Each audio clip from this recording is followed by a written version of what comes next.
రాజధాని నిర్మాణంపై ఏపీ ప్రభుత్వం ఫుల్ ఫోకస్ పెట్టింది. గతంలో అమరావతి నిర్మాణంలో పాలుపంచుకున్న కన్స్ట్రక్షన్ కంపెనీల ప్రతినిధులతో సీఎం చంద్రబాబు సమావేశమయ్యారు. టెండర్ల కాల పరిమితి ముగియడంతో ఆయా కంపెనీలతో చర్చిస్తున్నారు. మధ్యలో నిలిచిపోయిన పనులు కొనసాగించే విషయంలో ఎలా ముందుకు వెళ్లాలనే దానిపై మాట్లాడుతున్నారు.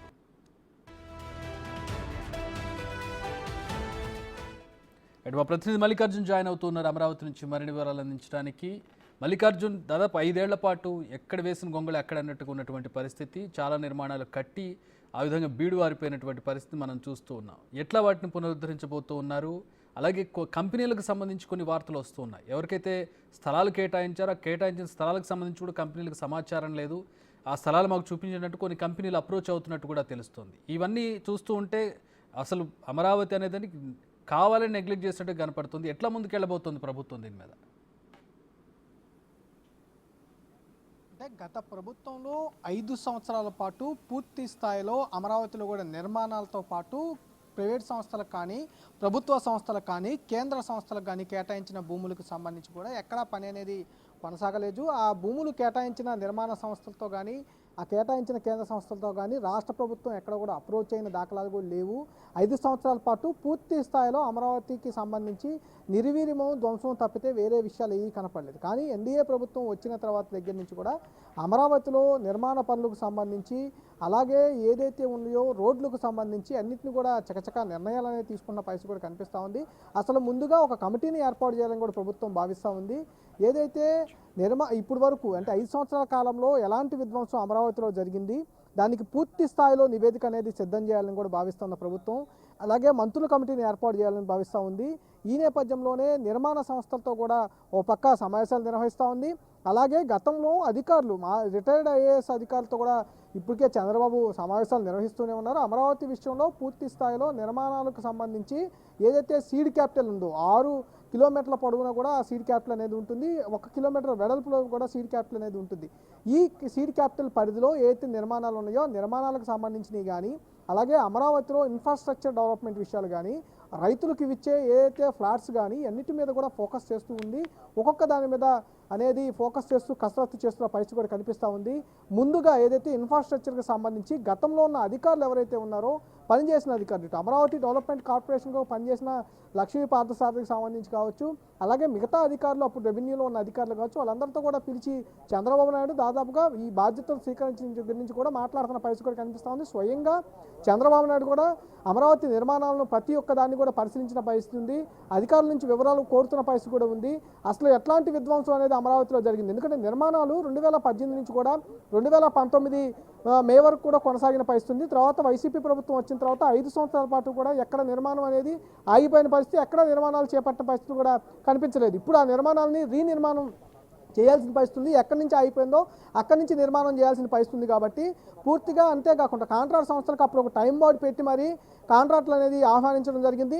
4 సంస్థలు ప్రధాన సంస్థలు రాజధానిలో సీడ్ క్యాపిటల్ నిర్మాణం చేస్తూ ఉన్నాయి. ఎల్ఎన్టీ కానీ ఎన్సీసీ కానీ షాపోన్జీ కానీ పల్లోంజీ కానీ ఇట్లా 4 సంస్థలు మేజర్ సంస్థలువి. ఈ కాంట్రాక్ట్కి సంబంధించి ఈ మేజర్ 4 సంస్థలు కూడా ఈ సీడ్ క్యాపిటల్ నిర్మాణం అనేది కొనసాగిస్తూ ఉన్నాయి. వాళ్ళకు ఒక టైం బోర్డు పెట్టి అంటే దాదాపుగా 43,000-42,000 కోట్లు టెండర్లు అయితే అప్పుడు ఆహ్వానించిన పరిస్థితి ఉంది. టైం బోర్డు పెట్టి వాళ్ళకు నిర్మాణ సంస్థలకు అప్పుడు చేసిన పరిస్థితి తర్వాత ప్రభుత్వం మారడంతో అప్పుడు ఆగిపోయిన పరిస్థితి. నిర్మాణ సంస్థలకు కూడా డైరెక్షన్ ఇచ్చి ప్రభుత్వం అప్పుడు ఆపించిన పరిస్థితి. కాబట్టి ఇప్పుడు వాళ్ళు కేటాయించిన టైం మొత్తం ముగిసిపోయింది. ఇప్పుడు మళ్ళీ టైం వారికి రీటెండర్లు పిలవాలా లేకపోతే ఆ నిర్మాణ సంస్థల పరిస్థితి ఏంటి అనేది కొంచెం తెలియాల్సి ఉంది. దానికోసమే ఆ నిర్మాణ సంస్థలతో ఇటు మంత్రి నారాయణతో పాటు ముఖ్యమంత్రి చంద్రబాబు వీళ్ళందరితో కూడా సమావేశం నిర్వహించారు.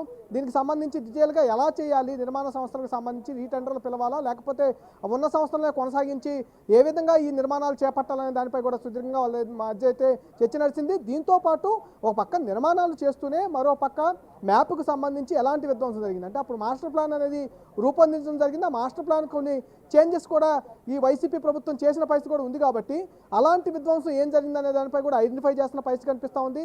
అలా కూడా అధికారులతో మాట్లాడుతున్న పరిస్థితి కనిపిస్తూ ఉంది.